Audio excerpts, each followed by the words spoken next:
तुम्ही म्हणालात की करिअर बदलायचं ठरवलं की लोक काय म्हणतील. आता या लोकांमध्ये एक तर घरच्यांचा प्रेशर असतो आणि एक समाजाचा म्हणजे मित्र वगैरे पण असतात की बाबा हा चांगल्या जॉबला आहे आणि याने तो सोडला. अरे तुला तर ॲस्ट्रोनॉट बनायचं होतं ना. हां ते तू HR मध्ये होती, एवढा छान जॉब होता, का सोडलास? हे प्रश्न ना सारखे सारखे येतात. तर नोकरीत लोक असमाधानी का होतात म्हणजे त्याचे रिझन्स काय? सबसे बडा रोग क्या कहेंगे लोग. लोकांना आता स्टेबल नोकरीपेक्षा फ्रीलान्सिंग आणि स्टार्टअपचा जास्त विचार करायला हवा का? इन्स्टेड ऑफ डायरेक्टली जॉब सोडून तुम्ही बिझनेस स्टार्ट करण्यापेक्षा तुम्ही जॉब करता करता बिझनेस सुरू करा.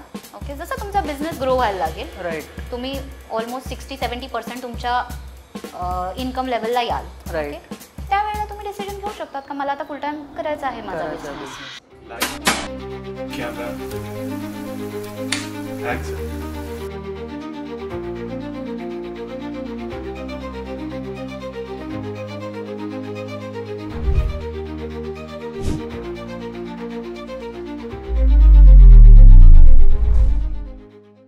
नमस्कार मंडळी, स्वागत आहे तुमचं तुमच्या आवडत्या पॉडकास्टमध्ये ज्याचं नाव आहे BK टॉक्स.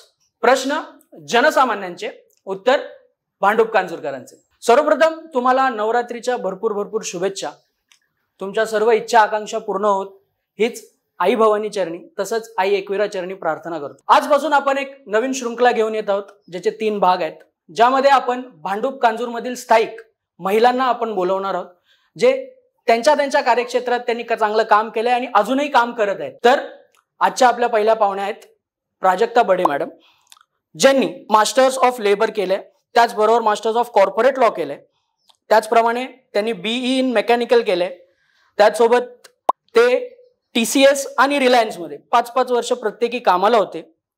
त्याचबरोबर ते फाउंडर आहेत बोधितत्व एंटरप्राइजेसचे.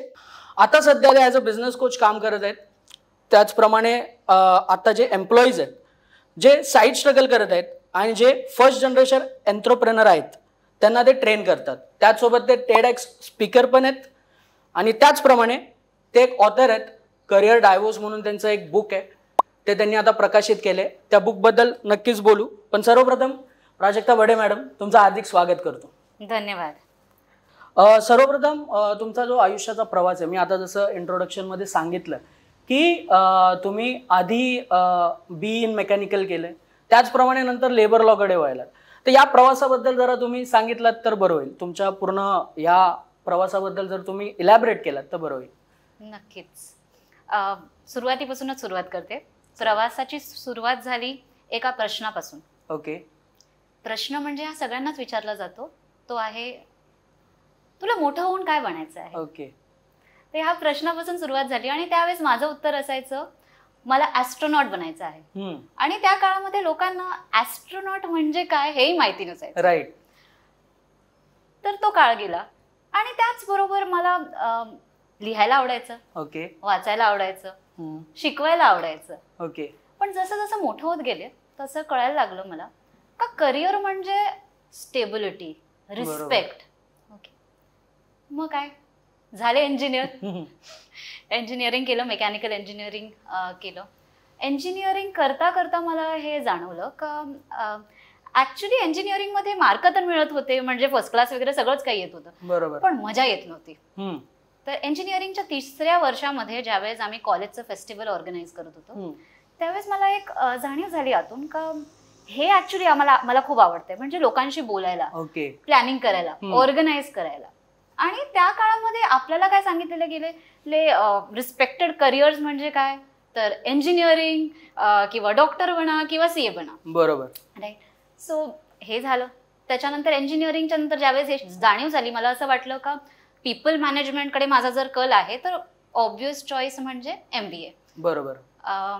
माझे बाबा जे आहेत ते महाराष्ट्र इन्स्टिट्यूट ऑफ लेबर स्टडीजमध्ये प्रोफेसर आहेत. ओके. इंडस्ट्रियल रिलेशन्स या विषयामध्ये ते प्रोफेसर होते. ओके. सो ऑफकोर्स एक बॅकग्राऊंड होता आणि मग त्यामुळे वळले मी मास्टर ऑफ लेबर स्टडीज कडे. तर ती पहिली मास्टर्स डिग्री झाली. त्याच्यानंतर जॉब 10 वर्ष कॉर्पोरेटमध्ये काढलंय. TCS आणि रिलायन्स सारख्या ऑर्गनायझेशन्स मध्ये काम केलं आहे. आणि हे काम करता करता काही रिअलायझेशन झाले मला का पुढे काय करायचंय, आणि तिथून झाला पुढचा प्रवास सुरू माझा, जो आहे ऑन्टरप्रेन्योरशिपचा. ओके. नाही, मी तुमचं जे बुक आहे तेही मी वाचलं. त्यामध्ये तुम्ही हे विस्तृतपणे लिहिलंय. मी नक्कीच सर्वांना प्रेक्षकांनाही सांगेन की नक्कीच बुक एकदा वाचा. त्याबद्दल आम्ही नक्कीच तुम्हाला सांगू. पण त्या बुकचं जे नाव ठेवलं करिअर डायव्होर्स, हे खूप वेगळं नाव वाटलं. म्हणजे मी पहिल्यांदा ऐकलं. म्हणजे करिअर सोबत divorce in the sense family relation असेल त्यामध्ये येतं. सो हे नाव कसं सुचलं? ओके. सो ज्यावेळेस मी विचार केला, मी माझ्या आयुष्यात तुम्ही जर बघितलं असेल तर करिअर बऱ्याच वेळा चेंज केलं आहे. सो इंजिनिअरिंग मधून मी HR मध्ये गेले, आणि मग HR मधून मी बिझनेस मध्ये शिफ्ट झाले. बरोबर. सो आपल्या समाजात एक अशी काय म्हणतात फिलिंग आहे, म्हणजे विचार आहे, विचारसरणी आहे, लोकांची माइंडसेट आहे का जो माणूस सारखा करिअर चेंज करतो हा कन्फ्युज्ड असतो. बरोबर. अशा माणसाला कन्फ्युज्ड म्हटलं जातं. राईट. ही अशी एक कल्पना आहे लोकांच्या मनात. तर मला हे वाटलं का करिअर आणि रिलेशनशिप्स हे काही वेगळे नाहीयेत. बरोबर. ओके. आपलं करिअर आपल्या रिलेशनशिप सारखं असतं. तर ज्यावेळेस आपण एक लाईफ पार्टनर चूज करतो, बरोबर, त्यावेळेस असं होतं का मी पहिल्या भेटीत फायनल केलं का बाबा ह्याच माणसाशी मला लग्न करायचं, असं कधीच होत नाही. राईट. ऍटलिस्ट 1-2 भेटीगाठी होतात. बरोबर. घरच्यांशी भेटलं जातं. बरोबर. या सगळ्या गोष्टींचा विचार करून आपण ठरवलं जातं का बाबा लग्न करायचं आहे. बरोबर.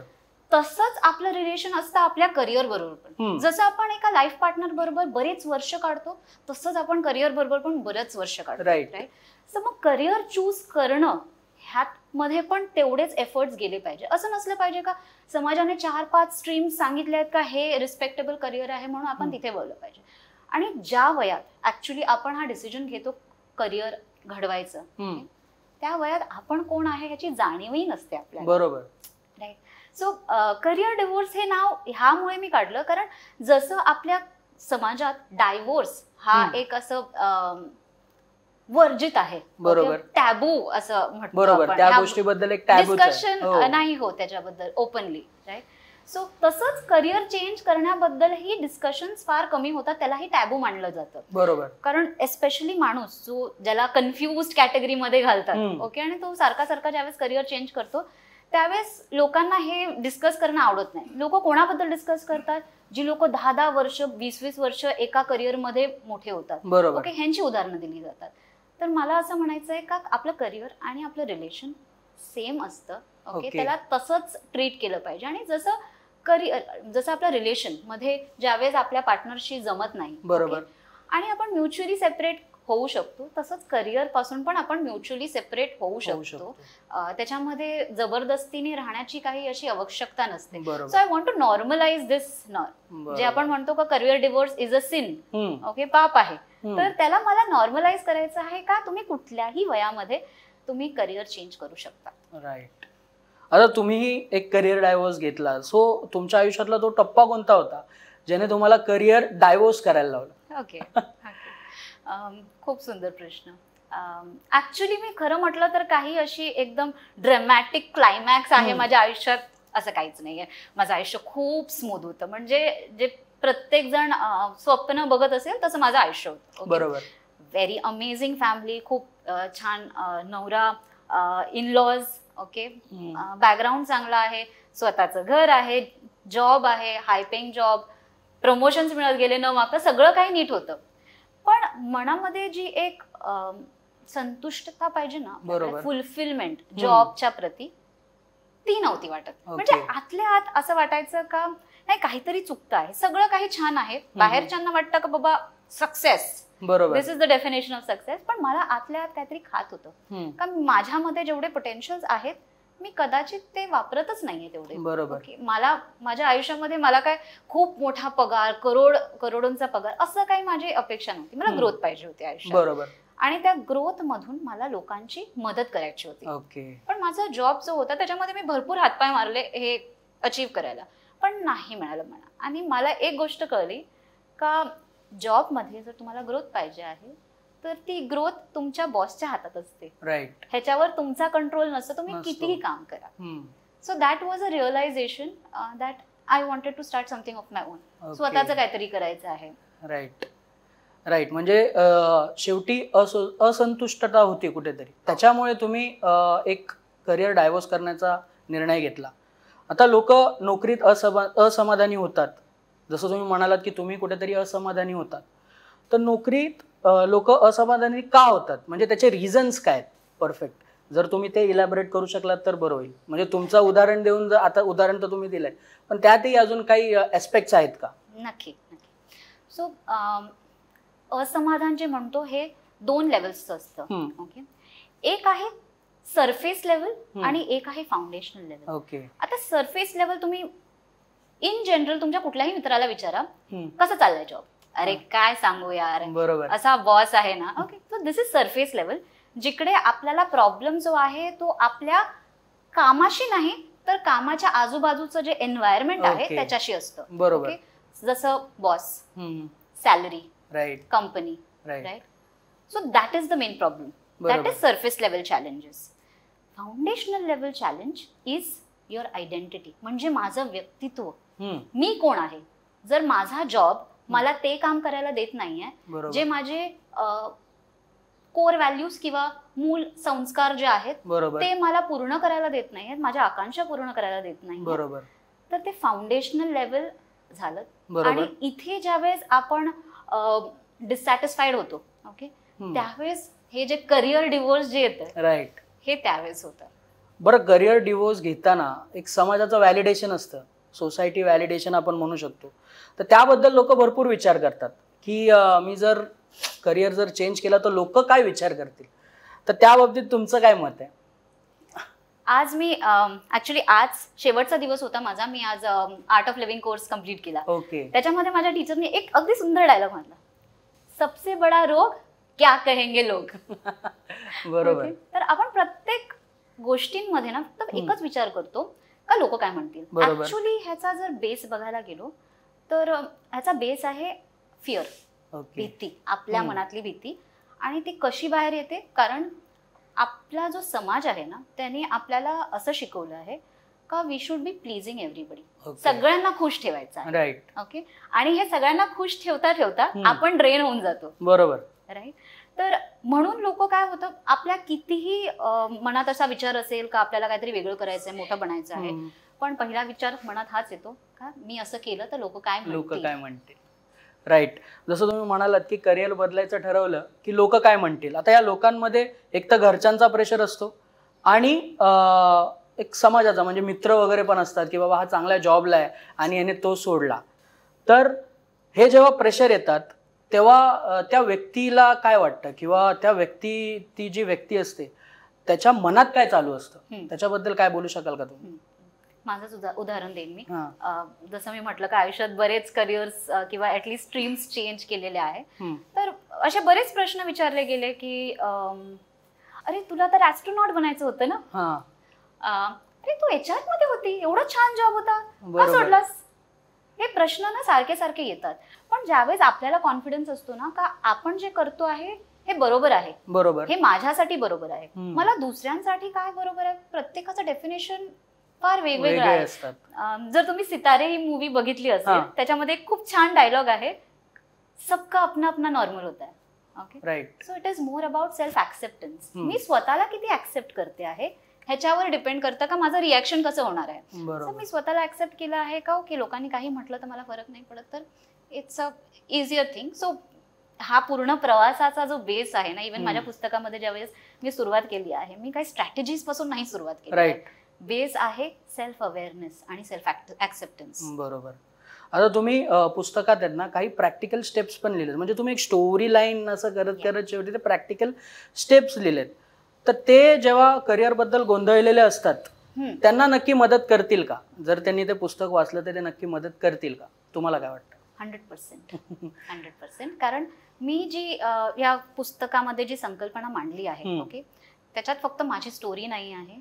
तर जसं आपल्या समाजामध्ये 4 स्टेजेस असतात, राईट. ओके, ब्रह्मचर्य, right, then we come to our गृहस्थ, राईट, देन वनप्रस्थ, आणि शेवटी आपण संन्यासी, राईट. जसं 4 फेजेस मध्ये आपलं आयुष्य आहे, तसंच इवन करिअर डिवोर्स जे आहे ना हे 4 फेजेस मध्ये आहे. Okay. So first phase is facing the issues that have happened. म्हणजे जे काही प्रॉब्लेम्स आहेत ना हे आपल्याला कळतात. ओके. Awareness stage. ओके. कळल्यानंतर आपल्याला त्या स्टेजमधून नेक्स्ट स्टेजमध्ये जायचं आहे जिथे आपल्याला ऍक्सेप्ट करायला लागतात. राईट. ऍक्सेप्ट केल्यानंतर आपण थर्ड स्टेजमध्ये जातो. थर्ड स्टेज आहे जिकडे आपण सर्च करतो. राईट. कारण एकदा जर डायव्होर्स झाला म्हणजे पुन्हा काही आपलं रिलेशन होणार नाही असं. बरोबर. So you search for the right match. आणि मग राईट मॅच झाल्यानंतर डिवोर्स केला पाहिजे. Right. So these are the 4 stages ज्याच्यामध्ये मी पूर्ण हा प्रवास दाखवलेला आहे. ओके. अवेअरनेस कसं झालं पाहिजे. मग अवेअरनेस आल्यानंतरही आयुष्यात बरेच प्रॉब्लेम्स येणार तुम्हाला. ऍक्सेप्टन्स होणार नाही. चेंज आहे आपला मोठा चेंज आहे. राईट. मग तुमचं मन ऍक्सेप्ट नाही करणार. मग ऍक्सेप्ट कसं करायचं. मग इमोशन्स कसे रोल प्ले करतात. बरोबर. सगळे स्टेजेस जे आहेत ना मी डिटेल्ड मध्ये कव्हर केलेले आहेत आणि काही सुंदर सुंदर स्ट्रॅटेजीज पण ह्याच्यामध्ये मी सांगितलेले आहेत. राईट. पण अवेअरनेस यायच्या अगोदर जसं तुम्ही म्हणालात की एक द्विधा मनस्थिती होते. तीच द्विधा मनस्थिती म्हणजे पॅशन वर्सेस प्रोफेशन. तर जे पॅशन वर्सेस प्रोफेशन हे जे संघर्ष आहे जे डोक्यात चालू असतं, एखाद्याला जर तो संतुष्ट नसतो तर ते त्याच्या डोक्यात चालू असतं. तर मग ह्यावर तुमचं मत काय. तर त्याला कसं फेस केलं पाहिजे त्यांनी. अवेअरनेस स्टेजच्या आधी हे नक्कीच होणार त्या माणसासोबत. So passion versus profession. आता बऱ्याच लोकांना वाटतं का करिअर चेंज किंवा career divorce is more about passion. तर माझं थोडंसं ह्याच्याबद्दल वेगळं मत आहे. मी पॅशन पेक्षा पर्पजला फॉलो करते जास्त. पॅशन आणि पर्पज मध्ये मी एक फरक समजवते एकदम सिंपल उदाहरणामध्ये. Passion is like having an affair. Okay. Girlfriend boyfriend. Okay. जे काय अट्रॅक्शन असतं दॅट इज पॅशन. ओके. ते एका काळापर्यंत चालतं. ओके. ज्यावेळेस लग्न होतं त्यावेळेस पॅशन ऑलरेडी संपलेलं असतं. हनीमून नंतर पॅशन संपलेलं असतं. बरोबर. Right. And when we really face life that is your commitment. Right. Okay. That is your purpose. Why you two of them are together. म्हणजे ही 2 माणसं एकत्र का आली आहेत. बरोबर. ओके. तर काहीतरी कारण असलं पाहिजे ना. का फक्त प्रेम झालं आणि झालं लग्न झालं असं नाही. तुमचं जर आयुष्यात काही गोल नसेल एकत्र, राईट, तुमचं काही कारण नसेल एकत्र येण्याचं, तर तुमचं पुढचं जे लग्न आहे ते सर्व्हाइव्ह करणं डिफिकल्ट आहे. बरोबर. सो सिमिलरली फक्त पॅशनने काहीच होणार नाहीये. Right. So when passion combines with purpose, okay, त्यावेळेस करिअर डिवोर्सच्या नंतरचा जो प्रवास असतो तो सुखद होऊ शकतो. राईट. आणि प्रोफेशन आय डोंट नो आपण प्रोफेशन करिअर आणि बिझनेसला वेगवेगळं का बघतो. राईट. ओके. सो हाच एक मेन मुद्दा आहे जिकडे ऍक्च्युली आपला दृष्टिकोन बदलला पाहिजे. Your business is your career. बरोबर. करिअरला नेहमी जॉब का म्हणतो आणि बिझनेसला वेगळं का करतो. It can be both. Okay. Career is a very encompassing word आहे. त्याच्यामध्ये तुमचा जॉब आणि तुमचा बिझनेस दोन्ही होऊ शकतं. तुम्ही जे चूज कराल आणि ही कुठलीही गोष्ट चूज करा. That's okay. ओके. असं नाही म्हणत आहे मी का फक्त सगळ्यांनी बिझनेसच केला पाहिजे. तुम्ही जर जॉब करतायत आणि तुम्हाला त्या जॉबमध्ये समाधान मिळतंय आणि तुमचा जॉब जर तुमच्या पर्पजवर बेस्ड आहे, राईट, सो डायव्होर्सचा कधी प्रश्नच येणार नाही. राईट. पण तुम्ही आता जसं बोललात की बिझनेस आणि म्हणजे बिझनेसला पण करिअर म्हणून बघितलं पाहिजे. पण आपण जर मराठी समाजाकडे खास करून बघितलं तर त्याला ते नाहीच मानत. म्हणजे बिझनेस नको हा त्यांचा जो एक अट्टहास असतो. त्याबद्दल तुम्ही काय सांगाल. कारण का तुम्ही बघितलं असाल की आपल्याकडे एक म्हण पण आहे की ऋण काढून सण साजरे नाही करायचे. तर ऋण शेवटी बिझनेस करायचं तर कुठेतरी लोन काढावंच लागेल. आणि त्यामुळे कुठेतरी एक मराठी मन घाबरत असतं की ते आता लोन काढणार मग तू हे करणार. तर त्यावर तुमचं मत काय. राईट. ऍक्च्युली सगळं काही आपण आपले जे काही विचार आहेत ना बऱ्याच वेळा आपल्याला असं वाटतं हे माझे विचार आहेत. सगळे विचार जे आहेत ना हे ऋण काढूनच आलेले असतात जे आहेत आपल्या समाजाचे. बरोबर. ओके. तिथून वरतून आपल्याला असा तथास्तू येऊन आपल्याकडे ते पुढे आपण ऍज अ लेगसी हेरिटेज आपण त्याला कंटिन्यू करतो. बरोबर. जॉब करायचा कारण 2च असतं. आता आपल्याला वाटतं का नाही माझी चॉईस आहे हे मलाही वाटलं. बरोबर. नंतर रिअलाइज झालं कारण 2च असतात. एक असतं आपण लोकांना मॉडेल करतो. मॉडेल म्हणजे काय. जर तुमच्या घरामध्ये सगळेच जॉबमध्ये आहेत, ओके, आजूबाजूला पण सगळे जॉब करतात, तुम्ही बघतात काही लोक स्टेबल आहेत, महिन्याच्या एंडला पगार येतो आहे, सगळं काही सोयीस्कर चाललंय. बरोबर. मग आपल्याला वाटतं this is something that is good. मला पण असं आयुष्य पाहिजे आहे. राईट. मग आपण सबकॉन्शियस लेवलवर तिथून आपल्याला जे तथास्तु मिळालेलं असतं बरोबर, सबकॉन्शियस लेवलवर आपण प्रोसेस करत जातो आणि जसं जसं आपण मोठे होत जातो आपण डिसिजन ह्या बॅकग्राऊंडच्या बेसिसवर घेतो. राईट. आपण जे हे कंडिशनिंग झालेली असते ना आपल्या माइंडच्या बेसिसवर, तिथून आपला फर्स्ट डिसिजन होतो तो आहे मॉडेलिंग, जर आपल्या आजूबाजूचे सगळे जॉबमध्ये. दुसरा रिबेल. असं होऊ शकतं का आपल्या परिवारामध्ये कोणीतरी बिझनेस किंवा आई वडिलांचा बिझनेस होता, ओके, आणि तुम्ही आयुष्यभर स्ट्रगल बघितली, ओके, का बाबा ह्या महिन्यात आलाय पैसा, दुसऱ्या महिन्यात नाही, ओके, उद्या मुलाचं ऍडमिशनची फीस भरायची आहे, आज पैसे नाहीये तर मला दुसऱ्यांकडून पैसे. तर तुम्ही हे स्ट्रगल बघितलंय, तर तुम्हाला हा स्ट्रगल नको आहे म्हणून तुम्ही रिबेल करतात आणि तुम्ही म्हणतात नाही मी एका स्टेबल जॉब मध्ये जाणार आणि मी तिथे सेटल होणार. बरोबर. दिस इज हाऊ, म्हणजे आपण जे काही संकल्पना घेऊन चाललेलो असतो लोकांच्या असतात, आपल्या नाही, सगळ्या बॉरोड आहेत, रेंटेड आहेत, आपल्या डोक्यामध्ये मॅक्झिमम स्पेस आहे ती रेंटेड आहे. बरोबर. आता हे जे पुस्तक लिहिताना, म्हणजे हा जो तुम्ही एक स्टोरी लाईन तर मांडलीच आहे, तर हे लिहिताना तुम्हाला नक्कीच काही आव्हानं आले असतील. म्हणजे हे सगळं तुम्हाला स्क्रिप्ट लिहिताना तुम्हाला काय आव्हान आले हे आम्हाला नक्की जाणून घ्यायला आवडेल. कारण का मी बघितलं, मी वाचलं की तुम्ही काही जणांना थँक्स पण म्हणालात, जसं की तुमचे सिस्टर असतील, काही असतील, तर त्याबद्दल तुम्ही काय म्हणाल? तुम्हाला काय आव्हानं आली आणि तुम्ही त्याच्यावर कसं मात केलात? ऍक्च्युली मी एका वर्षापासून विचार करत होती का पुस्तक लिहायचं, पण काही ना काही कारण काढली नाही, आता बिझनेस सेटअप करायचा आहे, आता वेळ नाहीये माझ्याकडे, आपण नंतर करूया. तर हे तसं टाळत मी गेले. पण एक असा क्षण आला का जिथे मला असं रिअलायझेशन झालं का नाही आता दिस इज द राईट टाइम. कारण मी माझ्या बिझनेस मधून, माझ्या मिशन मधून किती लोकांपर्यंत पोहोचू शकते. त्यावेळेस डिसाईड केलं का नाही आता पुस्तक लिहिण्याची वेळ आलेली आहे. ज्यावेळेस सुरुवात केली पुस्तक लिहायला, तर काय लिहायचं आधी इथेच आपण स्टक होतो, राईट, का बाबा लिहायचं काय आता, ठीक आहे विचार तर केलाय, तर एक पूर्ण एक स्ट्रक्चर केलं मी, काय करायचं कसं करायचं. पहिला चॅप्टर इतका कठीण होता, म्हणजे लिटरली मला आठवडे गेले तो चॅप्टर लिहिता लिहिता, आणि तरी कळेना का बाबा मी काय करू. तरी झालं, ठीक आहे, तो एक चॅप्टर झाला. तो चॅप्टर झाल्यानंतर मला पुढेच जाता येईना, परत स्टक झाले मी. ओके. आणि नंतर ना मला एक कारण कळलं ह्या सगळ्या गोष्टीचं. ऍक्च्युली ह्याचं कारण हे होतं का मी जो फर्स्ट पार्ट लिहिलाय माझ्या पुस्तकाचा तो माझ्याबद्दल आहे, बऱ्यापैकी माझी स्टोरी आहे, बऱ्याच गोष्टी रिलेट करून थिअरीमध्ये मी माझी स्टोरी. तर कुठेतरी ना आपल्याला अशी भीती असते, अरे हे सगळं लोकांना सांगायचं का. तर मला त्यावेळेस कळलं की हे जे वल्नरेबिलिटी असतं, ओपन अप होणं, आपले जे काही प्रॉब्लेम्स आहेत हे लोकांबरोबर ओपनली शेअर करणं, ह्याच्यापासून मला भीती वाटत होती. राईट. ज्यावेळेस हे कळलं त्यावेळेस अजून क्लॅरिटी आली का नाही हेच आपल्याला लोकांना सांगायचंय, कारण हेच प्रॉब्लेम लोकही फेस करतात, राईट. तर असे ऍक्च्युली बऱ्याच गोष्टी मध्ये मध्ये येत गेले. पण माझे मेंटॉर होते, ओके, त्यांनी मला सतत एक अकाउंटेबिलिटी आणि पुश दिला, ओके, का नाही हे करायचंय तुला, कसंही करून करायचे, तुझे कारण आहेत. आणि त्यामुळे मला एक नेहमी मोटिवेशन राहिलं का आपल्याला नाही हे कम्प्लीट करायचं आहे.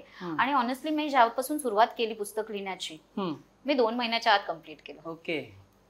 बट ऑफकोर्स ह्याच्यामध्ये माझ्या मेंटॉरचा खूप मोठा वाटा आहे. आणि प्लस मी जसं पुस्तकात लिहिलेलं आहे का गुरु आहेत माझे, जे ज्यांना म्हणजे सिस्टर शिवानी ब्रह्मकुमारी, जर तुम्ही ऐकलं असेल तर मी त्यांना फॉलो करते. आणि त्यांच्या थ्रूच मला हे कळलंय का ऍक्च्युली बिझनेस म्हणजे काय, पैसा कमवायचा एक मार्ग आहे का, नाही, business is service. So that is how I thought about it. And मला माझा हा जो काही विषय होता, मेसेज होता, जगापर्यंत पोहोचवायचा होता. तर ह्या सगळ्यांनी मला सपोर्ट केला का, मी एकटीनेच सगळं केलं का, नाही, प्लस सगळ्यात मोठा सपोर्ट होता माझ्या नवऱ्याचा. ओके. कारण मी सकाळी उठून बसायचे आणि मी ज्यावेळेस बसायचे, ज्यावेळेस घरची कामं होती त्यावेळेस ते उठायचे, ते सपोर्ट करायचे या सगळ्या गोष्टी करायला. तर तुमच्या फॅमिलीचा, तुमच्या गुरूंचा किंवा तुमच्या मार्गदर्शक जे आहे, तुमचे गाईड आहेत, ह्यांच्या सपोर्ट शिवाय कुठलीच गोष्ट होऊ शकत नाही आयुष्यात. राईट. आणि जसं तुम्ही म्हणालात की गुरु तुमचेही काय कुठले गुरु असतील, तर तसेच प्रत्येकाचे गुरु असायला हवे. म्हणजे एक टीचर, एक फ्रेंड असेल, कलिग असेल, ज्याला तुम्ही गुरु मानता, तर ते असायला हवं का? तुम्हाला काय वाटतं त्याबद्दल? नक्की असायला हवं. कारण प्रत्येकाच्या आयुष्यामध्ये काही ब्लाइंड स्पॉट्स असतात जे आपल्याला स्वतःला दिसत नाही. राईट. ब्लाइंड स्पॉट्स पेक्षा मी तर म्हणेन आपण ना डोळ्यावर अशी पट्टी बांधून चालत असतो. राईट. ओके, रोबोटिक ह्याच्यामध्ये गेलो म्हणजे आपण ऑटो पायलटवर चालतो. आपल्याला काही कळत नाही आजूबाजूला काय होतं आहे. आपण काय कित्येक वेळा तर आपण काय बोलून जातो ह्याचंही भान नसतं आपल्याला. बरोबर. तर हे कोण दाखवू शकतो? हे मार्गदर्शन एक गुरुच करू शकतो. आणि गुरु म्हणजे काही कोणी असं आध्यात्मिकच असला पाहिजे. प्रत्येक क्षेत्रातले गुरु वेगवेगळे आहेत. बरोबर. आध्यात्मिक क्षेत्रातले आध्यात्मिक आहेत, बिझनेस क्षेत्रातले बिझनेस गुरुज आहेत. अशा प्रत्येक क्षेत्रांमध्ये तुमचे गुरु असले पाहिजे. आणि ज्यावेळेस तुमच्याकडे असे गुरु येतात त्यावेळेस आयुष्य फार सुखद होतं. म्हणजे तुम्ही जर हा विचार केला, आपली संस्कृती इतकी सुंदर आहे. ओके, आपल्याकडे गुरुकुल होते. राईट. नंतर काय झालं? गुरुकुलच्या नंतर ब्रिटिशांचं राज्य आलं. राईट. गुरुकुलच नाही राहिले. त्याचं काय झालं? एक आपली शिक्षण संस्था अशी स्थापित झाली आणि तिथून हे कल्चर ऍक्च्युली सुरू झालं जे आहे एम्प्लॉई माइंडसेट. राईट. कारण तिथे आपल्याला स्वतःहून इंडिपेंडेंट विचार कसे करायचे, क्रिएटिव्ह कसं राहायचं हे न शिकवता, किंवा आपण करेजियस कसं बनायचं, बरोबर, ओके, शूर कसं बनायचं हे न शिकवता आपल्याला शिकवलं गेलं का मान कशी हलवायची, हो कसं बोलायचं, हाऊ टू प्लीज पीपल, लोकांकडे जॉब कसं, हे आपल्याला जास्त शिकवलं गेलं. आणि तिथूनच हा प्रवास चालू झाला एम्प्लॉय माइंडसेटचा. ओके, म्हणजे गुरुकुलचे जेव्हा स्कूल झाले तेव्हा एम्प्लॉय माइंडसेट जास्त वाढला. तर मॅम, वाचकांकडून तुम्हाला अशी काही कुठली प्रतिक्रिया आली आहे का तुमच्या या पुस्तकाबद्दल जी तुम्हाला खूप भावली असेल? ती जर तुम्ही शेअर केलात तर बरं होईल. नक्की. एक वाचक असे होते ज्यांनी मला सांगितलं, मॅम मला पण करिअर डिवोर्स पाहिजे आहे.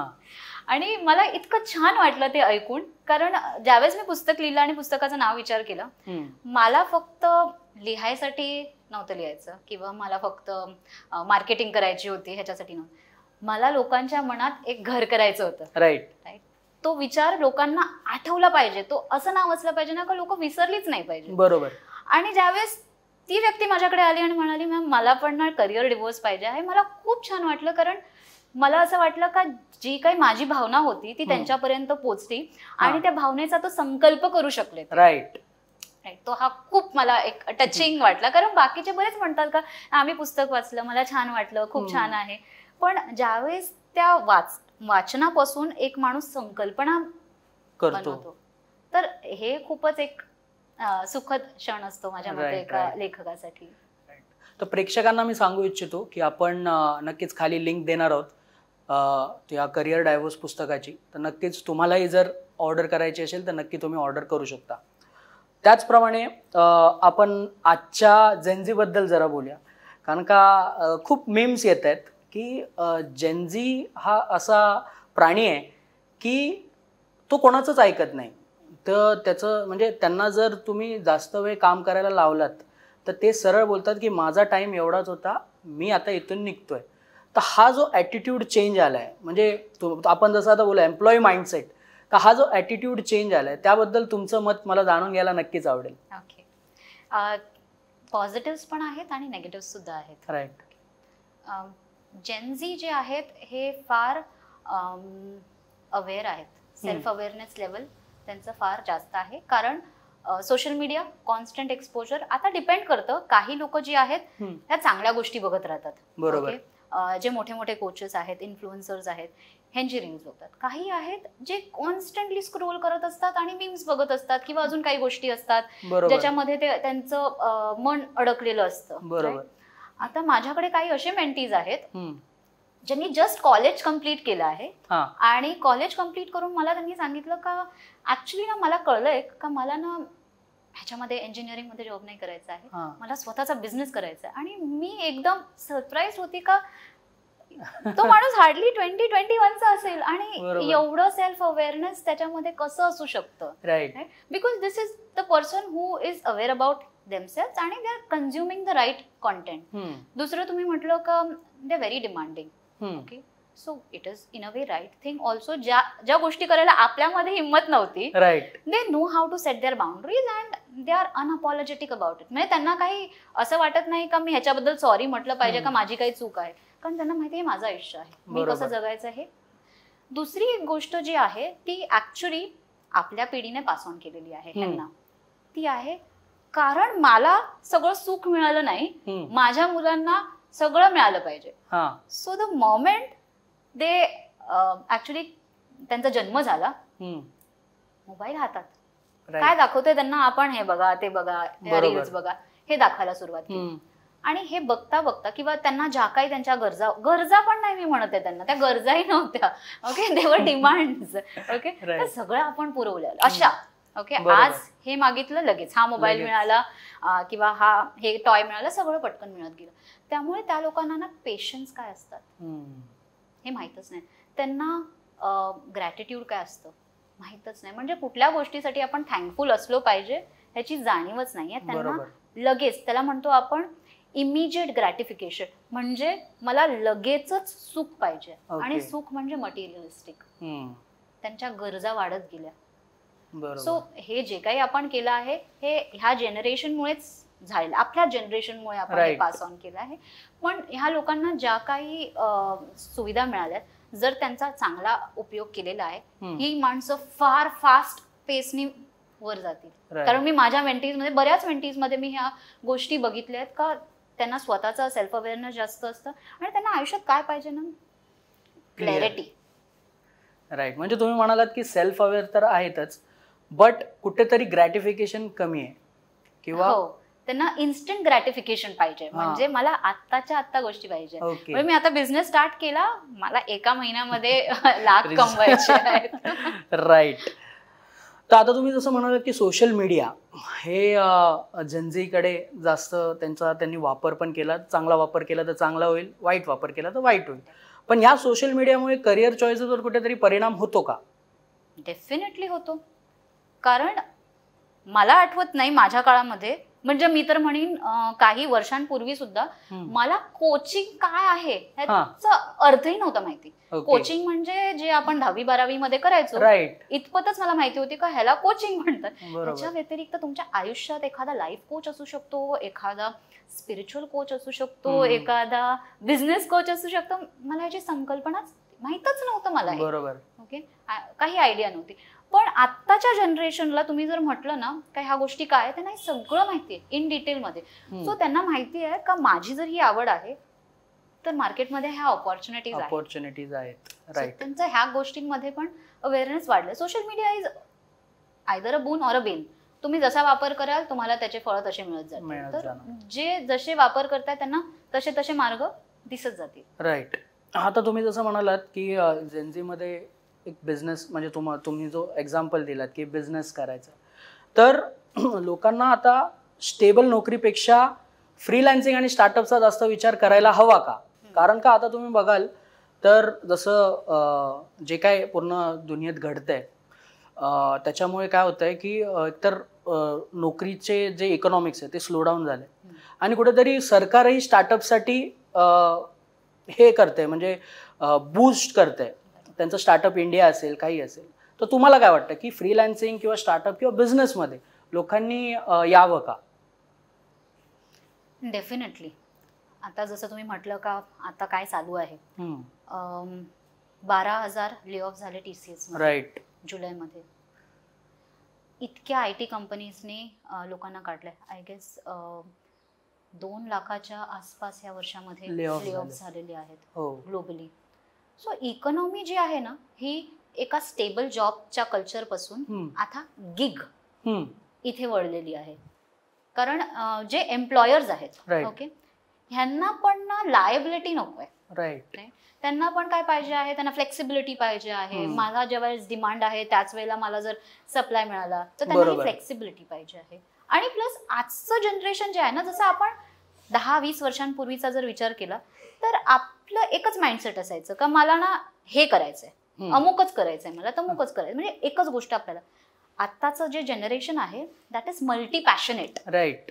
एकच आवड नाहीये त्यांची, मल्टिपल आवड्स आहे. त्यामुळे ती लोक एका गोष्टीत टिकणं पॉसिबल नाही आहे. बरोबर. त्यामुळे ऍक्च्युली इकॉनॉमी आणि जनरेशन चेंजेस जे आहेत ना ते एकमेकांना सप्लिमेंट करत आहेत. ओके. आणि जर ते एनकॅश केलं तर ही जनरेशनची जी ग्रोथ आहे ती फार फास्ट ट्रॅक होऊ शकते. कारण इथून इन्कम मिळते. जसं माझं जे कोचिंग आहे ओके त्याच्यामध्ये माझा एक मेन मुद्दा असतो का इन्स्टेड ऑफ डायरेक्टली जॉब सोडून तुम्ही बिझनेस स्टार्ट करण्यापेक्षा तुम्ही जॉब करता करता बिझनेस सुरू करा. ओके, जसं तुमचा बिझनेस ग्रो व्हायला लागेल, राईट, तुम्ही ऑलमोस्ट 60-70% तुमच्या इन्कम लेवलला याल. राईट, ओके, त्यावेळेला तुम्ही डिसिजन घेऊ शकतात का मला आता फुल टाइम करायचा आहे माझा business. So this is a very good option, जिथून तुम्ही एक सिंगल सोर्स ऑफ इन्कम पासून तुम्ही मल्टिपल सोर्स ऑफ इन्कम्स मध्ये मूव्ह ऑन करू शकता. तर ही ले ऑफची जी सारखी भीती असते माणसाच्या मनात, का जर मला काढलं तर माझं काय होणार, राईट, तर ज्यावेळेस तुमचे मल्टिपल सोर्सेस ऑफ इन्कम असतील त्यावेळेस तुम्हाला ही भीती वाटणारच नाही. राईट. तर मॅम तुम्ही आता जसं म्हणालात की साईड स्ट्रगल करू शकतो, पण आताचा जो कॉर्पोरेट कल्चर आहे त्यामध्ये तुम्हाला असं वाटतं का की साईड स्ट्रगल करता येईल? कारण का आता सरकारने पण नियम काढलाय 12 तास काम करू शकतात. ऑफकोर्स ते एम्प्लॉईजच्या परमिशनशिवाय नाही, बट जर 12 तास एक एम्प्लॉई काम करायला लागला तर साईड स्ट्रगल पॉसिबल आहे का? साईड स्ट्रगल पॉसिबल नक्कीच आहे. ह्याची पण एक स्ट्रॅटेजी असू शकते. म्हणजे लोकांना वाटतं का जर बिझनेस करायचा आहे म्हणजे दिवसाला 4 तास काम करायचं आहे, पण ह्याचं कारण असं आहे कारण क्लॅरिटी नसते, स्ट्रॅटेजी नसते. ओके, जर तुमच्याकडे राईट स्ट्रॅटेजी, राईट क्लॅरिटी आहे तर तुम्ही दिवसाचा एक फोकस्ड आवर जरी टाकला तरी पण तुम्ही तुमचा साईड बिझनेस स्टार्ट करू शकतो. डेफिनेटली. ओके, तर आता जसं आपण म्हणत होतो की एकतर बिझनेस किंवा मग जॉब याच्यामध्ये माणसं अडकलेली असतात. तर काही जणांचं असं पण म्हणणं आहे जे बिझनेस करतात की 9 to 5 जॉब म्हणजे ही गुलामी आहे. तर ह्याच्यावर तुमचं मत काय? परत चॉईस आहे ही माणसाची. काही जर विथ पर्पज करत असतील तर त्यांना हे अजिबात वाटणार नाही का ही गुलामी आहे. बरोबर. तुम्हाला केज कधी वाटायला लागतं? ज्यावेळेस तुमचे कोर व्हॅल्यूज आणि जे तुम्ही काम करतात राईट त्याच्यामध्ये घर्षण येतं. ओके, ज्यावेळेस फ्रिक्शन वाढतं तुमच्या कामामध्ये, तुमच्या विचारांमध्ये, त्यावेळेस तुम्हाला असं वाटायला लागतं का हे गुलामी आहे, मी केज मध्ये आहे. राईट. तर हे प्रत्येकाची चॉईस आहे किंवा आपण कुठल्या बेसिसवर काम करतो आहे त्याच्यावर आपले विचार कसे आहेत हे डिपेंड करतं. राईट. आता जसं तुम्ही म्हणालात की कधी कधी करिअर डिससॅटिस्फॅक्शन असतं, तर या डिससॅटिस्फॅक्शनमुळे मेंटल हेल्थवर काही त्याचा असर पडतो का? तुम्हाला काय वाटतं? भरपूर पडतो. आणि ह्याचंच कारण मी जसं म्हटलं का तुमचा जो बिझनेस स्टार्ट करण्याची जर्नी असते ना ही होलिस्टिक असली पाहिजे. जसं मी तुम्हाला 4 फेजेस म्हटले त्याच्या आधी. ओके, तर आपण जर हे 4 फेजेस थ्रू न जाता डायरेक्टली जॉब मधून बिझनेस सेटअप करायला गेलो आणि हे मधले फेजेस आपण विसरलो तर ह्याच्यामध्ये हाच प्रॉब्लेम होणार आहे का आपण पहिलं म्हणजे सेल्फ अवेअरनेस नसणार. सेकंड म्हणजे आपण आपले इमोशन्स बॅलन्स आउट नाही करू शकत. कारण ज्यावेळेस आपल्याला कळत नाही आपल्या काम करण्याचं कारण काय आहे, ओके, त्यावेळेस बर्नआउट होतं. तुम्ही जसं म्हटलं का बर्नआउट लोकांना वाटतं का मी 10 तास काम केलं, 15 तास काम केलं म्हणून होतं. अजिबात नाही.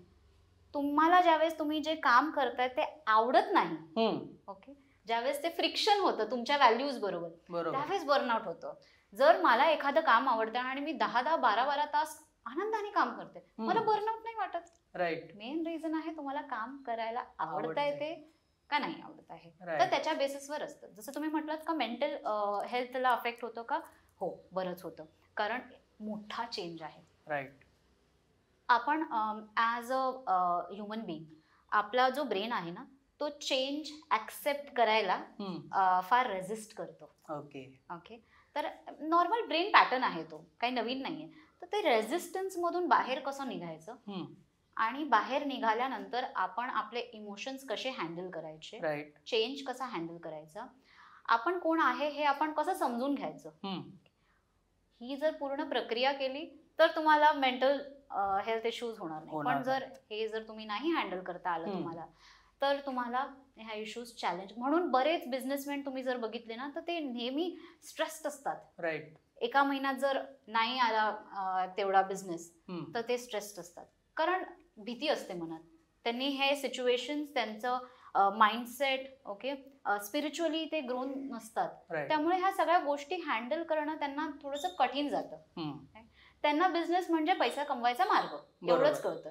आणि मग स्ट्रेस होतं, मग बर्नआउट होतं, मग ह्या सगळ्या गोष्टी. आणि एस्पेशली जर तुम्ही दोन्ही पण एकत्र करत असाल, राईट, तुमचा जॉब आणि तुमचा बिझनेस, ओके, आणि तुम्हाला या सगळ्या गोष्टी कशा मॅनेज करायचा, तुमचा माइंडसेट, तुमचं म्हणजे mental wellness, emotional wellness, okay, आणि सोल लेवलचं वेलनेस, जर ह्या 3 गोष्टी तुम्हाला मॅनेज करता येत नसतील तर डेफिनेटली तुम्ही इश्यूज फेस करणार. तर जसं तुम्ही म्हणालात की बर्नआउट, मग बर्नआउट टाळण्यासाठी नक्की काय करावं? जसं तुम्ही म्हणालात की कोर व्हॅल्यूज, तर ह्या कोर व्हॅल्यूज नक्की काय आहेत?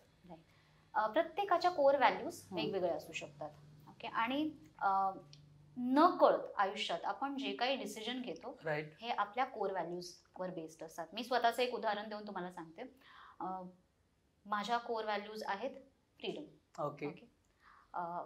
मला माहित नव्हतं हे, पण ज्यावेळेस मी डिसिजन घेतला, म्हणजे प्रत्येक क्षणाला मी ज्यावेळेस हा डिसिजन घेत गेले त्यावेळेस कळलं का मी ज्यावेळेस डिसिजन घेत होती याची बेसिस जो होता हा फ्रीडम होता. मला फ्रीडम पाहिजे होतं, राईट, जे करायचं आहे, जसं एक्सप्रेस करायचं आहे मला स्वतःला, ते करण्याची मुभा.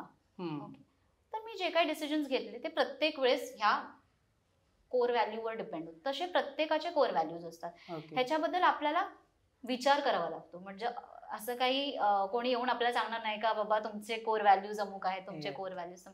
ह्याचं सेल्फ रिफ्लेक्शन करून, सेल्फ डिस्कव्हरी करून आपल्याला कळायला लागतं का एक्झॅक्टली आपले कोर व्हॅल्यूज काय आहेत. तर मग ह्याबद्दल आपण स्वतःचाच अभ्यास कसं करू शकतो? राईट, सो ह्याचंच सोल्युशन ह्याच्यात सुद्धा आहे, ओके. ह्याच्यामध्ये तर पूर्ण प्रवास आहेच, आणि मी त्याच्यामध्ये एक ना फ्रेमवर्क दिला आहे, त्याला मी मॅजिकल फ्रेमवर्क म्हणते. Okay, magical framework is about your rituals. म्हणजे रिच्युअल्स म्हणजे आधी आपल्याला असं वाटायचं का होम हवन हे सगळं करणं किंवा मंत्र जाप करणं, ह्याला रिच्युअल्स आपण म्हणतो, ओके. पण रिच्युअल्स म्हणजे ती प्रत्येक ऍक्टिव्हिटी जी तुम्ही रोज करतात, राईट. सो आपल्या डे टू डे ऍक्टिव्हिटीज मध्ये ज्यावेळेस तुम्ही हे मॅजिकल रिच्युअल्स टाकाल, मॅजिकल रिच्युअल्स म्हणजे काय? First is mindfulness, okay, right. A is for affirmations, okay. G is for gratitude, I is for imagination and visualization, okay. C is for continuous learning, okay, and A is for activities, म्हणजे physical activities जसं व्यायाम करणं हे सगळं, okay. आणि L is for तुम्ही एक तुमचा टाइम असला पाहिजे ज्यावेळेस तुम्ही तुमच्या स्क्रीन टाइमला ऑफ ठेवलं पाहिजे, बरोबर, right. So you should be away from your screen time, जिथे तुम्ही स्वतःसाठी वेळ देऊ शकाल, okay. So this is how my magical framework works. मग तुम्ही तुमच्या पूर्ण दिवसामध्ये ह्या ऍक्टिव्हिटीज तुम्ही केल्या तर तुम्ही जे म्हणतायत बर्नआउट, राईट, तर तुमचं डे टू डे तुमच्या रिच्युअल्सच इतक्या स्ट्रॉंग होतील का तुम्हाला पूर्ण दिवसाची एनर्जी, म्हणजे जे बॅटरी चार्जिंग आपण जसं फोनची करतो, बरोबर, तशा ह्या ऍक्टिव्हिटीज मधून तुमची बॅटरी चार्ज होते आणि एनर्जी लेवल्स हाय असतात, त्यामुळे बर्नआउटचा काही प्रश्न येत चान्सेसच नाही, राईट. आता त्याचबरोबर आहे ना, करिअर डायव्होर्स घेताना, करिअर बदलताना एक मनातही गिल्ट असते. म्हणजे आपण त्या कलिग सोबत एवढी वर्ष राहिलो आहोत, त्या बॉस सोबत, बॉस बरोबर जरी आपलं पटत नसेल पण शेवटी बॉस असतो तो. सो एक कुठेतरी रिलेशन आपण बनवलेले असतं आणि त्याच्यामुळे कुठेतरी गिल्ट वाटतं की आपण म्हणजे त्यांच्यासोबत एवढं काम केलंय, तर ह्याच्यावर ओव्हरकम कसं करायचं? कारण का एखाद्याने जर निर्णय घेतला आणि तो निर्णय जर त्याच्यामुळे तो थांबवत असेल तर त्याच्यामुळे त्याच्यावर कसं ओव्हरकम करू शकतो? तुम्हाला तुमचं मत जाणून घ्यायला नक्की आवडेल. थोडासा दृष्टिकोन बदलायला लागेल, ओके. जिथे आपल्याला असं वाटतंय का सगळं संपत आहे, जर त्याला आपण सुरुवात असं बघायला लागलो, राईट, तर मे बी हे सगळे जे आपल्या मनात गिल्ट येतं ते नाही येणार. एक साधारण उदाहरण, ज्यावेळेस आपण एखाद्या व्यक्तीबरोबर पटत नाही आणि डायव्होर्स घ्यायचा विचार करतो, ओके, पुन्हा गिल्ट येतच, ओके. फॅमिली पासून दूर जावं लागेल, मुलं असतील तर सेपरेशन, या सगळ्या गोष्टींमुळे आपण हा जो इम्पॉर्टंट डिसिजन आहे तो आपण घेत नाही, राईट. पण हे डिसिजन्स ऍक्च्युली आपल्यासाठी पण चांगले असतात आणि त्यांच्यासाठीही चांगले असतात. सो ज्यावेळेस आपण डिवोर्स घेतो त्यावेळेस आपल्या मनात असा विचार असतो का दिस इज द एंड, बरोबर. Actually it is not the end, it is a new beginning, ही नवीन सुरुवात आहे. जर असा विचार आपण केला तर आपल्याला हे गिल्ट येणार नाही, राईट. तर आपण कसा हा विचार पुढे घेऊन जाऊ शकतो ह्याच्यावर डिपेंड करतं का तुम्हाला किती गिल्ट वाटेल. नक्कीच, म्हणजे पर्स्पेक्टिव्ह चेंज केला. जर तुमचा जसं तुम्ही आधी म्हणालात की कोर व्हॅल्यूज जर त्या बिझनेस सोबत असेल तर नक्कीच तुम्हाला गिल्ट वाटणार नाही. सो एक पर्स्पेक्टिव्ह चेंजची गरज आहे. त्याचसोबत आता एक ट्रेंड आलाय की हॅपीनेस आणि सक्सेसमध्ये एक फरक असतो. तर या फरकाबद्दल तुम्ही काय बोलाल? तुम्ही याच्यात काही फरक बघता का? कारण का हॅपीनेस वेगळे आणि सक्सेस वेगळे, हा तुम्हाला वाटतो का? खूप खूप खूप सुंदर आणि डीप प्रश्न आहे हा ऍक्च्युली. बरीच लोक असं म्हणतात का मी सक्सेसफुल झालो का मी हॅपी होईल. राईट. असे किती लोक आपण बघितले आहेत, करोडपती आहेत, अब्जोपती आहेत, तरी आनंद नाहीये. राईट. ओके. कारण सक्सेसची जी सुरुवात झाली आहे ना त्यांची, त्या सक्सेसचे रूट्स हे हॅपीनेस मध्ये नाही आहेत. ओके. हे सॅडनेस मध्ये आहेत, अँगर मध्ये आहेत. जर तुमचं मूळ रूट्स तुमच्या सक्सेसचे जर पॉझिटिव्ह इमोशन्स मध्ये नसतील आणि हे नेगेटिव्ह इमोशन्स म्हणजे माझ्या आई वडिलांनी खूप कष्ट बघितले आहेत तर मला खूप पैसा कमवायचा, जर तुम्ही ह्या दृष्टिकोनाने सक्सेस घ्यायला झाला, अचीव्ह करायला गेला, ओके, तर तुमचे मूळ कशात आहेत? पेन. तुम्ही तो पेन कधी तुम्ही हीलच नाही केलाय. राईट. सो अगदी परत जसं तुम्ही म्हटलं का पर्स्पेक्टिव्हचा प्रश्न आहे. वी ऑलवेज फील की मी सक्सेसफुल झाल्यानंतर हॅपी होईल. ओके, मी हॅपी होऊन सक्सेसफुल का नाही होऊ शकत? Right. Again a difference of perspective. I will be happy and then become successful. So if you start thinking this then right. नक्कीच. मग त्याच्यात जो बॅलन्स आपण नक्कीच साधू शकतो. आता काही विशेष प्रश्न आहेत. म्हणजे एक आपले जे आता जसं आपण भांडूप कांजूरमध्ये राहतो, तर या भांडूप कांजूरमधील जे युवक आहेत आज त्यांना भरपूर ऑपॉर्च्युनिटीज आहेत. फॉर एक्झाम्पल विक्रोळीमध्ये भरपूर बिझनेस पार्क्स ओपन होत आहेत, भांडूपमध्ये बिझनेस पार्क्स ओपन होत आहेत, इव्हन मुलुंडमध्ये पण, ठाणेमध्ये तर खूप सारे बिझनेस पार्क्स आहेत. सो आपल्या या युवकांचा कल जो आहे तो जास्त करून कॉर्पोरेट लाईफकडे वळतोय. सो ह्या लोकांना तुम्ही काय सल्ला देऊ शकाल? ह्या भांडूप कांजूरमधील युवकांना तुम्ही काय सल्ला देऊ शकाल? कन्फ्युज्ड असाल तुम्ही तर एक्सप्लोर करा. कोणाचे सल्ले घेऊन जॉबमध्ये जाऊ नका किंवा खूप पैसा कमवायचा आहे पटकन म्हणून जॉब करू नका. तुम्हाला ऍक्च्युली काय बनायचं आहे ना हा विचार करा. राईट. मला कुठला जॉब करायचा आहे, कशामध्ये भरपूर पैसा आहे हे न विचार करता जर तुम्हाला हे कळलं का मी कोण आहे आणि मला काय बनायचं आहे आयुष्यात, तर हा डिसिजन फार सोपा होऊ शकतो. आणि त्यात तुम्हाला जर जाणवलं का मला 9 to 5 नाही करायचं आहे किंवा कॉर्पोरेट जॉब नाही करायचे आहे, तर बिझनेसमध्ये फार फार ऑपॉर्च्युनिटीज आहेत आणि this is the right time for business. फार पीक टाइम आहे बिझनेस फ्लरिश व्हायला. कारण आताच्या काळात कॉन्टेंट क्रिएटर्स म्हणजे जसं कॉन्टेंट इकॉनॉमी, फक्त रील्स बनवतात ते कॉन्टेंट क्रिएटर नाही, तर जे कॉन्टेंट बनवतात, जे क्रिएट करतात, ओके, मग एक प्रॉडक्ट असू शकतो, काही विचार असू शकतात, काही डिजिटल प्रोडक्ट्स असू शकतात, सर्व्हिसेस, जो कोणी क्रिएट करू शकतो तोच मार्केटमध्ये सर्व्हाइव्ह करणार आहे. तर तुमच्याकडे ऑपॉर्च्युनिटीज भरपूर आहेत. इनफॅक्ट मला तर असं वाटतं का तुमच्याकडे आयडियाज पण भरपूर आहेत. मी आपल्या एरियामध्ये बघितलंय भरपूर, एस्पेशली विमेन ऑन्टरप्रेनर्स मी बघते जे घरातून काही सर्व्हिसेस स्टार्ट करतात, जसं काय मील बॉक्सेस प्रोव्हाइड करणं किंवा ट्युशन्स घेणं, अशा बऱ्याच काही गोष्टी. आता जसं आपल्या आजूबाजूलाच तुम्ही जर बघितलं तर हे छोटे छोटे बिझनेसेस हे स्टार्ट केलेले आहेत त्या लोकांनी. तर ह्यांच्याकडून इन्स्पिरेशन घेण्यासाठी आपल्याकडे भरपूर काही आहे. तुम्ही आपल्या एरियामध्ये बघितलं तर बरेच ब्युटी पार्लर्स आहेत, बरीच केमिस्ट्री शॉप्स आहेत. तर हे कोण आहेत? हे पण ऑन्टरप्रेनर्सच आहेत. ह्यांच्याकडून आपण इन्स्पिरेशन घेऊन एक काहीतरी युनिक कल्पना जर आपण काढली तर आपण बिझनेसमध्ये फार पुढे जाऊ शकतो. मग तुम्ही जसं आता महिलांबद्दल बोलताय, कारण का आता महिला जेव्हा करिअर डिव्होर्स घ्यायला जाईल किंवा करिअर बदलायला जाईल तर तेव्हा तिचं मोस्ट प्रॉब्ली लग्नही झालेलं असेल, कदाचित मूलबाळ पण असेल. तर हे जेव्हा ती करिअर डिव्होर्स घेण्याचा निर्णय घेईल तेव्हा तिच्याकडे भरपूर आव्हानं असणार. सो तुम्ही त्याकडे कसं बघता आणि ते किती आव्हानात्मक असेल असं तुम्हाला वाटतं? कारण का तुम्ही महिला आहात, तुम्ही करिअर डिव्होर्स केलाय, सो तुम्ही नक्कीच रिलेट करू शकाल. डेफिनेटली. आणि ऑनेस्टली माझ्या बऱ्याच क्लायंट्स ज्या आहेत ह्या वर्किंग मदर्स आहेत किंवा ज्यांनी एक करिअर ब्रेक घेतला आहे प्रेग्नन्सी नंतर, अशा आहेत. पण मी जर म्हटलं माझ्या सगळ्या क्लायंट्समध्ये जे फास्ट ऍक्शन टेकर्स आहेत आणि खूप अम्बिशियस आहेत ते ह्या महिलाच आहेत. Okay.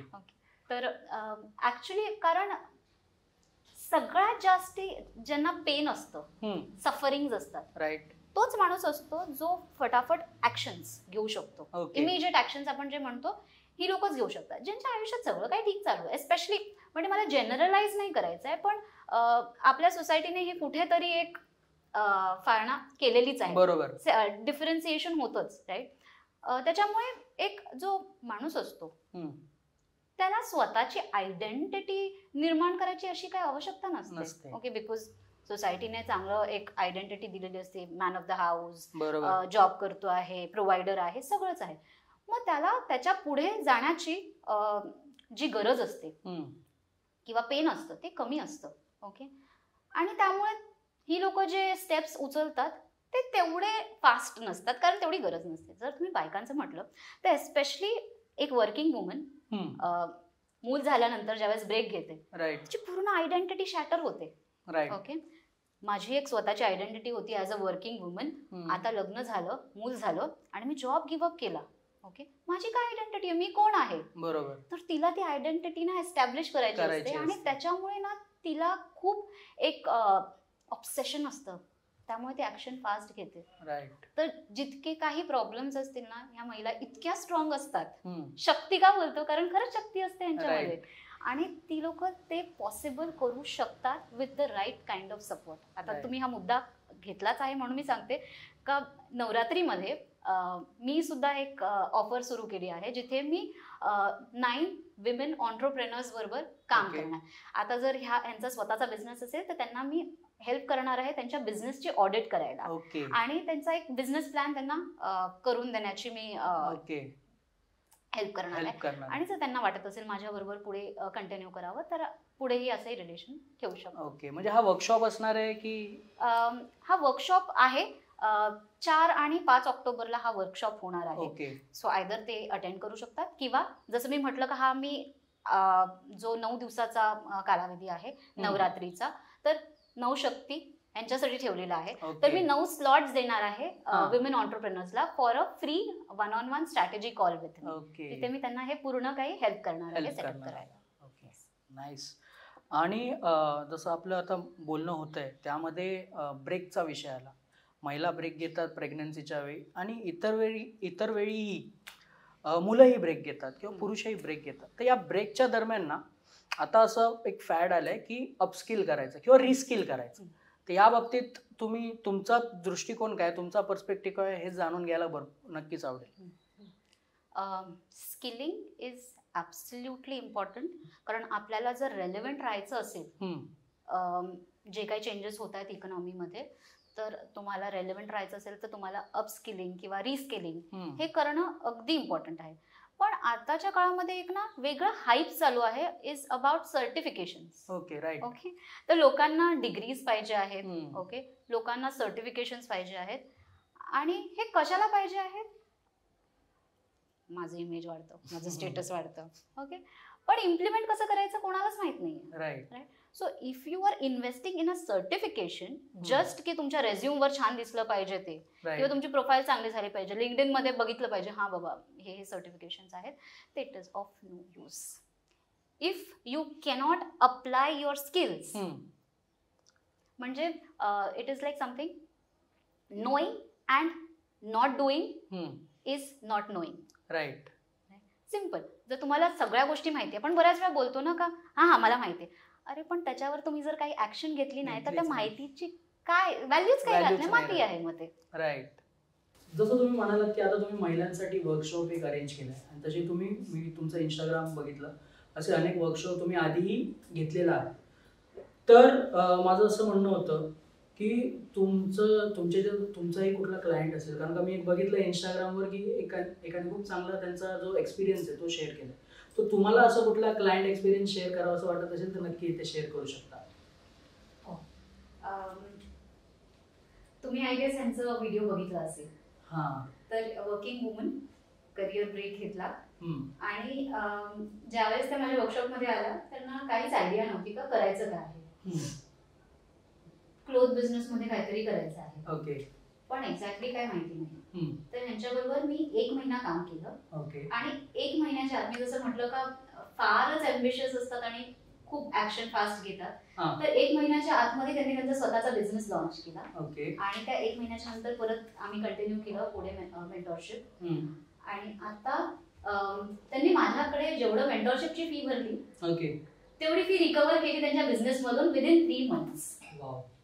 So when she came to me and she said that Prajakta, actually मला ना माहितच नव्हतं का मला तुझ्यासारखी कुठली मेंटर पाहिजे होती आणि तू त्या रूपात आलीस आणि माझा एक बिझनेस सेटअप झाला. मी कधी विचारही नव्हता केला का हा बिझनेस होऊ शकतो सेटअप, आणि तो झाला. तर त्यावेळेस मला जे आनंद वाटला ना तो ना तुमचं प्रमोशन इन्क्रीमेंट यांनी नाही मिळत, कुठल्याच गोष्टीतून नाही मिळत.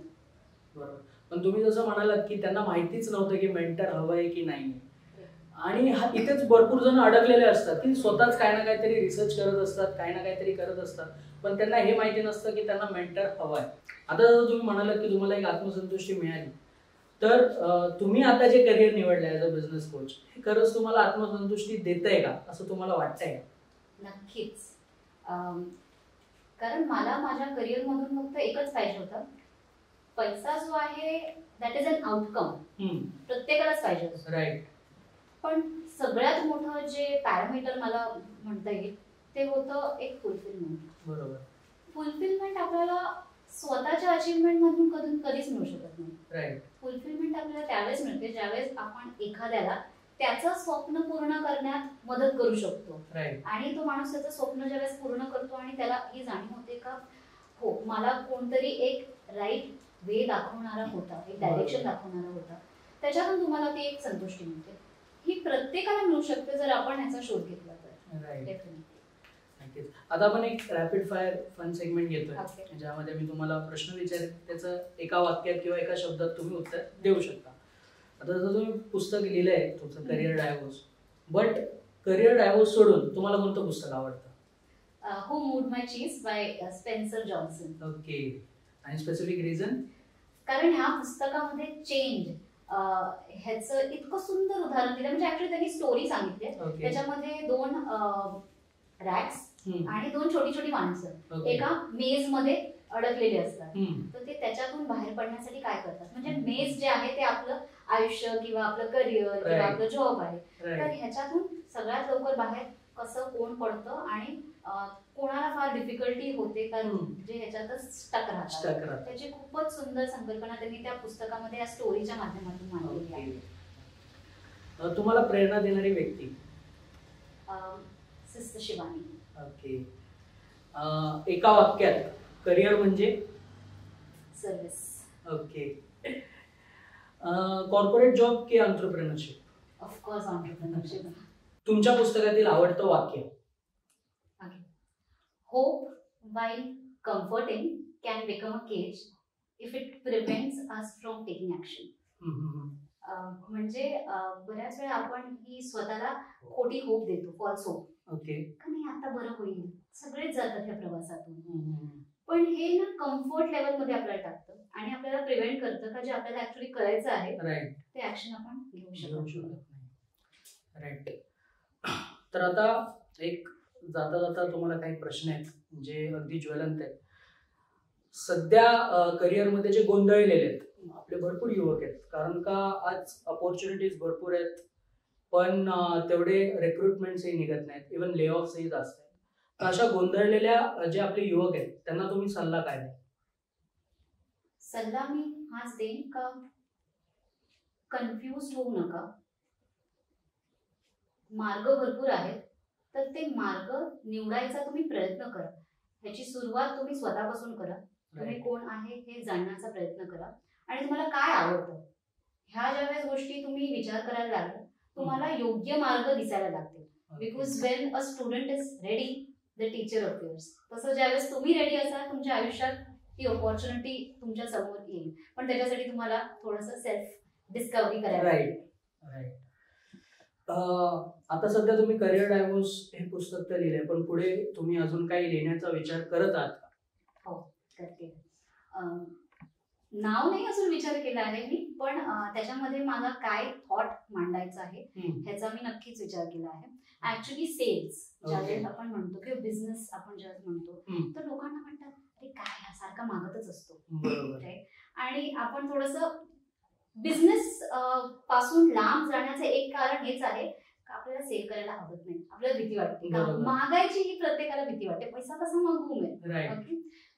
तर बिझनेस किंवा सेल्स हे सोलफुल कसे होऊ शकतात, instead of being just transactional, हे ट्रान्सफॉर्मेटिव्ह आणि सोलफुल कसे होऊ शकतात, ही कल्पना मला मांडायची आहे. नाईस. सध्या आम्ही तुम्हाला इथे इन्व्हाइट केलं, तुम्हाला बीके टॉक्स वर येण्याचा कसा अनुभव होता आणि आमच्याबद्दल तुम्हाला काय वाटलं? I am really grateful. खूप खूप धन्यवाद, तुम्ही मला या पॉडकास्टवर इन्व्हाइट केलं, बीके टॉक्स. आणि ह्याच्याबद्दल मला जे एक वेगळं वाटलं, बरेच पॉडकास्ट आहेत ते जगाबद्दल कॅप्चर करतात, ओके, आणि आपल्या आजूबाजूच्या लोकांनाच विसरतो आपण. तर तुमचा जो फोकस आहे भांडूप आणि कांजूरमध्ये राहणाऱ्या लोकांसाठी जो आहे, हे मला एक नवीन वाटलं. कारण आपली जबाबदारी जी असते ज्यावेळेस आपण काही चालू करतो, जसं म्हणतो का आपण service begins at home, right. तर तसंच तुम्ही ही प्रयत्न हा चालू केला आहे, हे मिशन तुमचं आहे, हे बघून मला फारच छान वाटलं. आणि हे कॉन्व्हर्सेशन असं वाटलंच नाही मला का काही आपण एखाद्या परक्या माणसाशी बोलतोय, हे एक फॅमिली वाटलं मला. सो दिस इज समथिंग खूप छान एक्सपिरियन्स होता. Thank you so much ma'am. तर हा होता आजचा आपला पॉडकास्ट, ज्याचं नाव आहे उत्सव नवरंगांचा सन्मान महादुर्गांचा. तत्पूर्वी आपल्या पाहुण्यांसाठी बर्गे कॉटन्स यांच्याकडून साडी भेट देण्यात येत आहे. त्याचप्रमाणे माझ्या अटायरसाठी आपल्याच भांडूपमधील डी विविड यांनी आम्हाला पार्टनर दिलेलं आहे, त्यांनी आमच्यासोबत पार्टनरशिप केली. सो त्यांचेही आम्ही या माध्यमातून आभार मानतो. तुम्हाला कसा वाटला हा आजचा एपिसोड? नक्कीच तुम्ही करिअर डायव्हर्सबद्दल विचार करत असाल, किंबहुना तुम्हाला जर काही मेंटरशिप हवी असेल तर नक्कीच तुम्ही इंस्टाग्रामवर प्राजक्ता बडे मॅडम यांना नक्की फॉलो करू शकता. आम्ही नक्कीच खाली लिंक देऊ, त्या लिंकवर जाऊन नक्कीच तुम्ही त्यांना फॉलो करू शकता. तुम्ही त्यांचेही कंटेंट नक्की बघा, खूप चांगले कंटेंट आहेत जे आता सध्या कॉर्पोरेट जगात काम करत आहेत, किंबहुना नवीन एंटरप्रेनर येणार आहेत त्यांच्यासाठी ते नक्कीच खूप चांगलं काम करतात. त्यांचे वेगवेगळे वर्कशॉप असतात. सो तुम्ही नक्कीच त्या लिंकला भेट देऊ शकता. तुम्हाला हा पॉडकास्ट नक्की आवडला असेल तर लाईक करा, नक्की खाली कमेंट करा की तुम्हाला पॉडकास्ट नक्की कसा वाटलाय. त्याचप्रमाणे आमच्या यूट्यूब चॅनलला सबस्क्राईब करा, आमच्या इंस्टाग्राम पेजला फॉलो करा, त्याचप्रमाणे आमच्या फेसबुक पेजलाही फॉलो करा. धन्यवाद.